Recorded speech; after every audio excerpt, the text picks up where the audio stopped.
Kryetari i Aleancës për Ardhmërinë e Kosovës Ramush Haradinaj u takua dhe shpalosi nga afër programin e drejtimit të ri me banor të disa lagjeve në Gjakov. Haradinaj u shpreh se qytetarët e Kosovës, siç po shihet, kanë marrë një vendim të rëndësishëm për veten dhe brezat pas nesh kanë fituar besimin dhe kanë rikthyer shpresën përmes ndryshimit më 8 qershor, duke votuar për një drejtim të ri. Me dhonë përkraje zhvillimit vendit. Kandidatët e juaj, të gjithë prezent, po e filloj edhe herë me Borën, me Dervishin, me Niken, me Nëntorin, me Burbuqen, me Hamzën, me doktorin Rifat Lila, me doktorin Leka, kryetarin, me Tomën, Tomajdarin, me Lahin, me Mazlomin, me Teuten, me Gjaferin, krejt janë t'jujt, edhe janë njerëz të juaj, ju lutem përkrahni, edhe ju lutem i jepni fitore vetës, me numrin 4-4.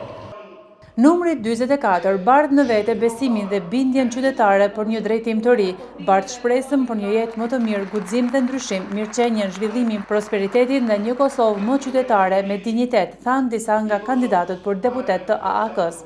Kërkojmë nga ju që ai drejtim i rije me 8 qershor të bëjnë ndryshimin e madh të qeverisjes dhe në krye të qeverisjes tjetë Zoti Haradinaj.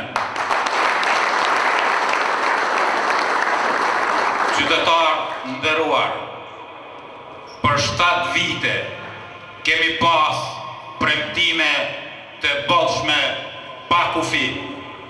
Kemi pas premtime për qindra mira të punësuar. A ka ndodhur kjo? Jo, ju them. Për 100 ditë, Ramush Haradinaj me ekipin e tij arriti që Kosovës t'ia ndoj bazamentin atëherë u qunin standardet para statusit. Për fat keq u ndre prej puna, u krye edhe ajo periudhë për ne e paknaqshme, por Ramush Haradinaj në mesin ton erdhi faqebardh.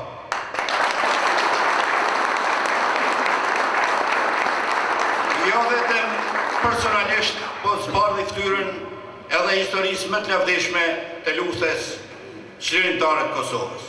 Bashkë me 8 qershor të votojnë për drejtim të ri, numrin 44 kandidatët e rinj në moshë dhe kryeministrin e ardhshëm Ramush Haradinaj shtuan kandidatët për deputet.